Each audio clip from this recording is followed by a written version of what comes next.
Of all the characters of the internet, maybe one of the strangest ones is the case of Gonzalo Lira, aka Coach Red Pill. A writer turned film director, turned YouTuber, turned anti-Ukrainian war reporter who has since mysteriously disappeared. So what leads an internet dating coach to the bottom of a Ukrainian prison or ditch? I think that this question is important because the downfall of Coach Red Pill is a great case study to see how even a mild amount of internet fame can derail a whole life. So why does Gonzalo Lira matter? I remember watching one of his videos 4 years ago. This video was talking about the novels that everybody should read. He mentioned in the section about Dostoevsky that the importance of reading these books comes from the fact that although these characters are not real, their character types are. He mentions that there is much that we can learn from fictional characters because every well-written character also reflects a type of person that you will sooner or later encounter in your life. Those are some wise words coming from someone that has destroyed his entire life and might be dead in a ditch somewhere because he could not keep his mouth shut. However, I am making this video because Lira represents a type of person that is present in our own lives, and I believe that we can learn as much from his downfall as we might learn from any tragic novel, where the protagonist comes undone because of his own faults. So who is Gonzalo Lira? So let's begin with some basic information. Gonzalo Lira was born in California and is both Chilean and American. He studied in Santiago and later Dartmouth College, and he went to Hollywood to be an aspiring screenwriter. He found some success in the entertainment business and came to direct and even produce a small film.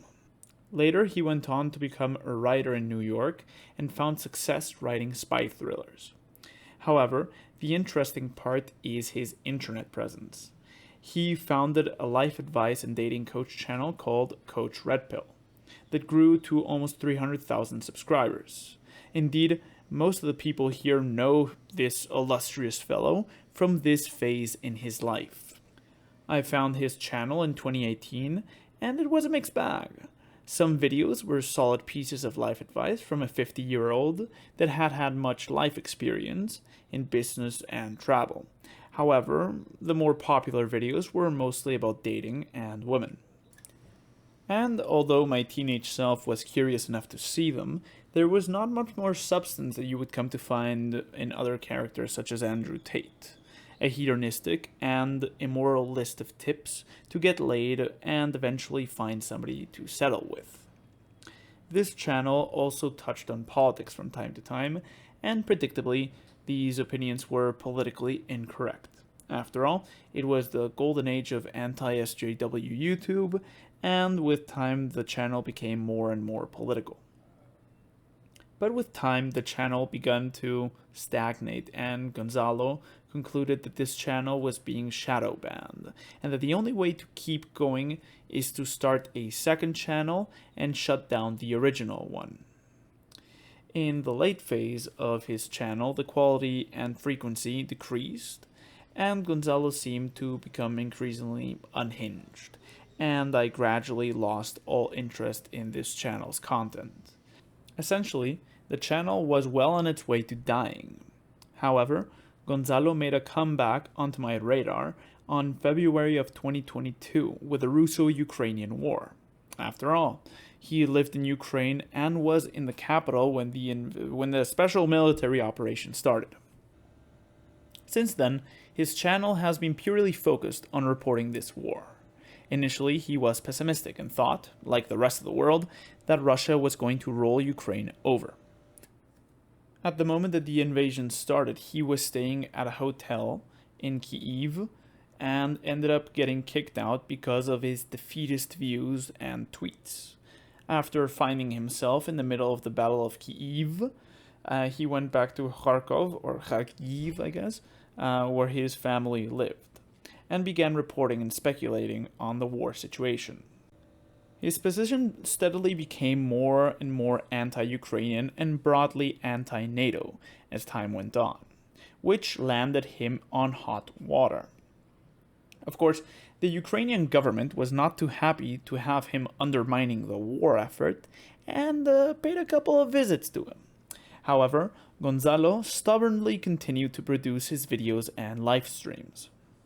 This led to him getting arrested once in 2022 and once in 2023, where he claims to have been beaten and intimidated.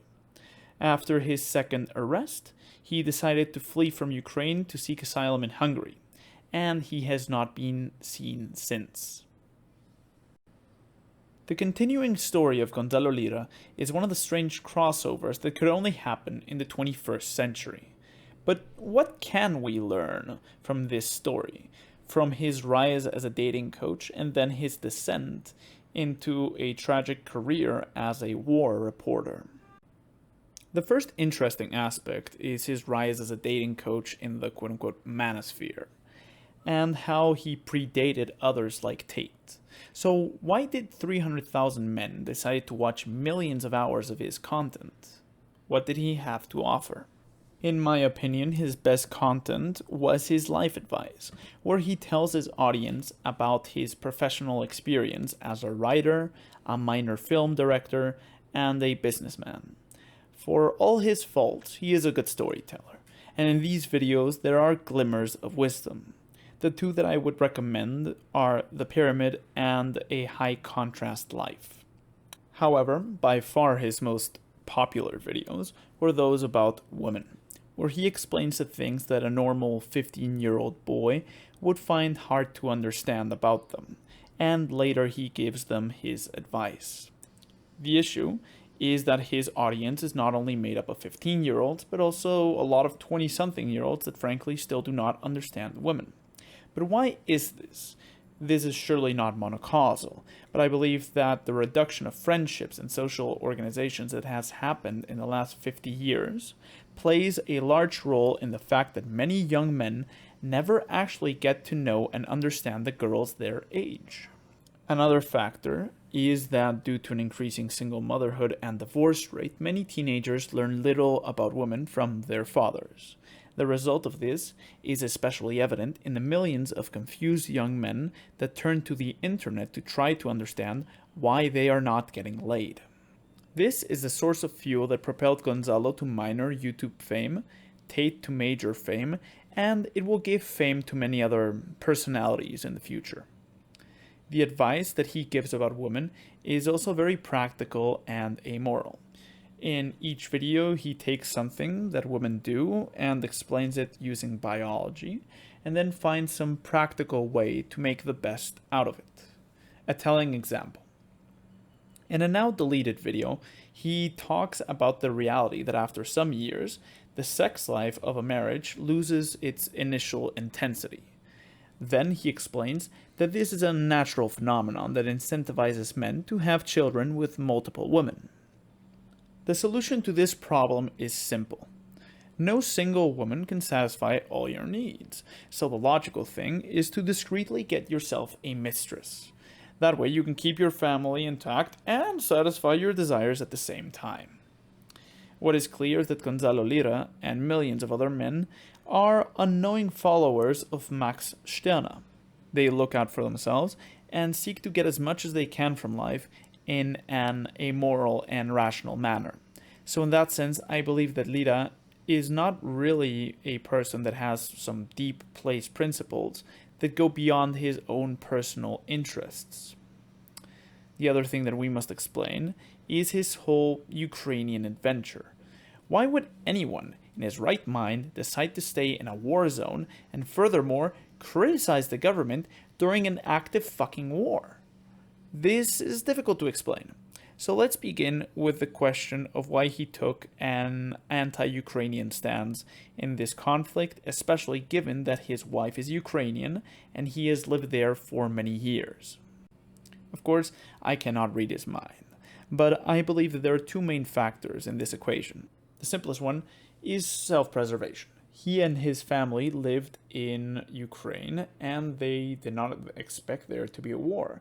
Since everybody in the beginning expected the Russians to also win, he thought that the best thing that could happen was a quick war to avoid a drawn-out war, and for this, he was kicked out of his hotel and clearly has held a grudge ever since. The second reason is simply contrarianism. Many on the right are guilty of this, and he is no exception. When right-wingers see that the progressive left likes something, they immediately do the opposite and dislike it. So when all the Twitter journalists started putting Ukraine emojis on their bios, you can guess what happened. Gonzalo had been opposed to the progressive cultural consensus on pretty much everything, like feminism, vaccines, Trump, etc. So it was to be expected that he would come to be anti-Ukrainian. So as time passed, he got more and more critical of NATO, and not even threats and an arrest could stop him. The question of why he stayed in Ukraine is also something that is not clear. I would think that it was because he had an American passport and thought that he was basically untouchable. Other than that, I see no reason why anybody should try to stay there, especially when criticizing the government. At last comes the central question of this essay. How can we reconcile the experience and wisdom of his early videos with his delusional conduct in Ukraine? This is a true riddle that we can never really know the answer to. What is clear is that we have a clearly smart and capable character that has no solid ethical foundations and ended up developing a bad case of losing touch with reality. However, is this not reminiscent of the life stories of many people who reach fame and then lose it all? Is the character of Gonzalo Lira not the perfect case study on how one can lose touch with reality with the help of the internet? What I believe is obvious is that at the beginning of his channel his style was calm and grounded, while nearing the end it became unhinged and frankly pathetic. How can the internet and internet fame cause such a drastic change? And more importantly, why do some people seem unaffected by it while others just go crazy? I think that the reason is very simple, and I think that it can be best explained when we see the way that he changed even before the war started. In the beginning of his channel, he was mostly focused on life advice. However, as I already mentioned, his most famous videos were not about life advice, instead they were about women and sex. Indeed, the more controversial, the better. This shows us that he was willing to change his style and topics in order to chase the attention of his subscribers. And every YouTuber is guilty of this. I mean, I'm making this video because I hope that it will be successful. However, the great problem comes when a content creator comes to intellectually prostitute himself in the search for popularity. I think this is the fundamental difference between Hollywood fame and internet fame. Hollywood fame makes people go crazy because they do not know how to control their newfound wealth and attention. On the other hand, internet fame makes people unhinged because they change themselves in order to be more popular, and this change can be so subtle that the person might not even notice it. In the case of Gonzalo Lira, he changed from life advice to dating coach, and after that he saw an opportunity to comment on the war in Ukraine, and he went for it, and he was quite successful for about a year. And there, I think, lies the reason why he lost it. I've always had the impression that he was an amoral and rational man, and this has its benefits, especially in the business world. Indeed, many smart people that want to make it big never really develop an ethical system, because this would be a burden to them. In the case of Gonzalo, this amorality opened him up for the opportunity of becoming a popular dating coach and later an infamous war reporter. But the price for the flexibility of an amoral life is that without an ethical system to guide you, it becomes very easy to lose yourself. Whenever I see the case of Gonzalo Lira, I see a man who is lost. I see a man who changed for popularity. And I see a man who had a successful YouTube career, and despite this, he lost it all. There, I think, is a true wisdom that we can learn from such a strange character. Amorality has a price, and that price will always be losing oneself. Maybe it is in the front lines of Ukraine, or maybe it is somewhere else.